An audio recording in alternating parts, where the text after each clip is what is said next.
Ever feel like there's this fire in your belly, this drive that just won't let you quit? Oh, absolutely. It's like a hidden engine pushing you forward. That's exactly what we're exploring today. We're taking a deep dive into Chapter 04, and it's all about energy and courage. And get this, we're not just theorizing here. Right. We're going deep into real stories, historical accounts, bits from biographies, all these reflections on what makes people tick. Exactly. We want to see how energy and courage have actually played out in the lives of some pretty fascinating people. And the best part? We're gonna figure out how you can tap into that same power in your own life. It's like a cheat sheet for unlocking your inner badass. I like that. A cheat sheet for badassery. So where do we even begin with all of this? Well, chapter 4 starts with a quote from, get this, an old Norseman. He says, "I believe neither in idols nor demons. I put my sole trust in my own strength of body and soul." Pretty powerful, right? It really is. It's like he's taking complete ownership of his abilities. No waiting around for fate or anything like that, just pure self-reliance. You hit the nail on the head, and it's not just about strength, it's about that internal power that fuels everything. And that connects to another great quote in the chapter, the motto of an ancient crest. Either I will find a way, or I will make one. Oh yeah, that's a good one. It's not about hoping for a solution, it's about creating one, even if you have to force it into existence. It's a proactive. Exactly. That's energy in a nutshell. And the chapter goes on to define energy of will as, get this, the very central power of character. So it's way more than just physical stamina, right? Absolutely. It's that mental toughness that keeps you going when things get rough. The fuel for perseverance. The spark that ignites hope in action. Precisely. And something this chapter really emphasizes is that talent isn't enough. You need that energy of will to make it count. It's like having a fancy car but no gas. You're not going anywhere without that fuel. Right. And that reminds me of a quote from the chapter, "We cannot afford to wait till Blucher comes up." Yeah. It's about taking action, not just wishing for things to happen. Don't just sit around waiting for a miracle. Make it happen. Make it happen. And Ari Scheffer, you know that artist? Yeah. He sums it up perfectly. In life, nothing bears fruit except by labor of mind or body. No shortcuts, just hard work and dedication. Exactly. Which brings us to some pretty incredible stories about people overcoming huge obstacles through sheer willpower. Oh, absolutely. Like that young officer who was told he didn't have what it takes to be a commander. Yeah, imagine being told you're not good enough. But he didn't let that stop him, did he? Not at all. He just kept pushing himself, learning and growing. And in the end, guess what? He became a Marshal of France. Amazing. What a testament to the power of not letting others define your potential. Totally. Then there's this idea from Mr. Walker about the will influencing your health. Interesting. Obviously, there are physical limitations, but the chapter suggests that a strong mind can really contribute to your overall well-being. It's like a mental shield. Exactly.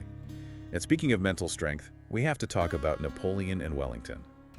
Two incredibly energetic figures, but their sources of courage were very different. Oh yeah, Napoleon's energy was almost like a runaway train. Pure ambition fueled it. And ultimately, that ambition led to his downfall. His watchword was glory, wasn't it? It was. Now, Wellington, he was equally determined, but his motivation came from a sense of duty, a deep patriotism. Very different from Napoleon. Totally. Wellington's focus was always on what he saw as his responsibility. And the result. Well, Wellington is remembered with respect, for his strength, his bravery, and his incredible patience. It wasn't just about flashes of brilliance. It was about that constant, unwavering commitment to duty. Energy also shows itself in how quickly you act. Absolutely. Like Ledyard, the traveler. When asked when he'd be ready for an expedition to Africa, he just said, "Tomorrow morning." No hesitation, just pure readiness. A great example of being prepared to jump on opportunities when they come knocking. That's that energetic mindset we're talking about. And then there's courage, facing impossible odds, like that small British force in Afghanistan. Oh man, talk about a David and Goliath situation. They were facing a Baluchi force 20 times their size. But they didn't back down. They fought back with everything they had, driven by the courage of their leader.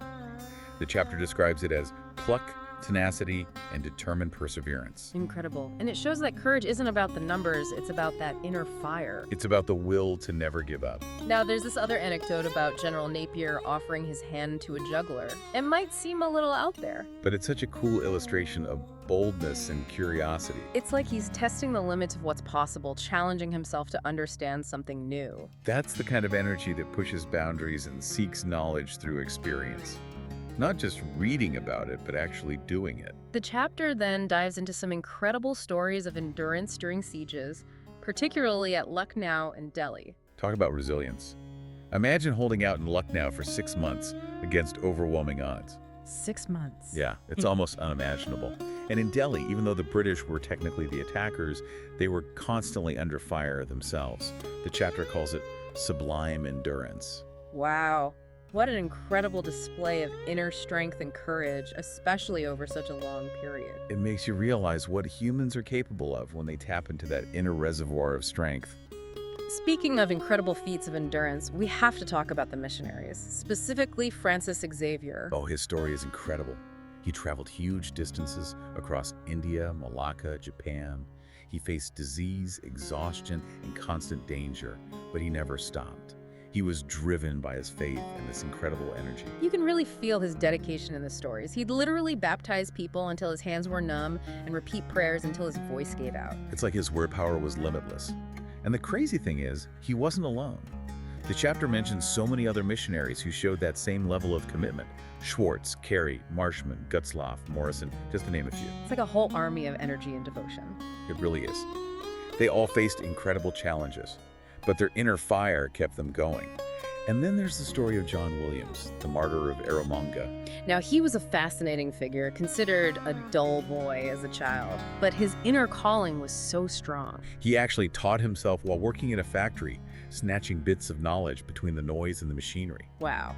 Talk about dedication. And he did all that just to pursue his missionary work.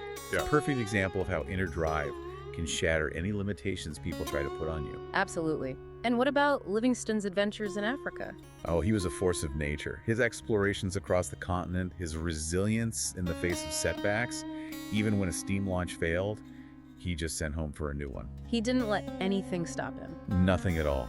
That's what I love about his story. It's a lesson in unwavering commitment to your mission, even when things go wrong. And it's not just explorers and missionaries who embody this energy and courage.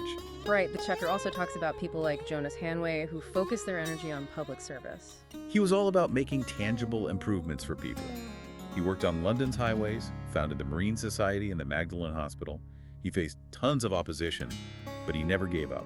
A true champion for positive change. And then there's Granville Sharp, who dedicated his life to fighting against slavery. Oh yeah, he was fearless. He stood up against the entire system, challenging the laws and the deeply ingrained prejudices of his time. He was like a one-man revolution. And through sheer willpower and determination, he helped abolish the slave trade in England. It's a stunning example of how one person's energy and courage can literally change the world. So as we wrap up this deep dive into energy and courage, it's clear that these qualities are way more than just abstract ideas. Right. They're powerful forces that shape lives and, honestly, history itself. We've seen how belief in yourself, a clear purpose, and relentless perseverance can help you overcome any obstacle.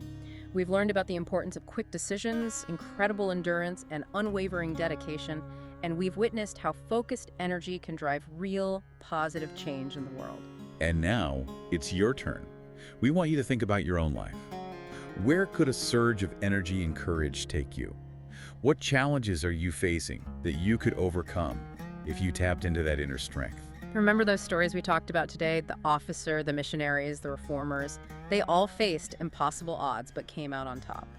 What could you achieve if you followed their example?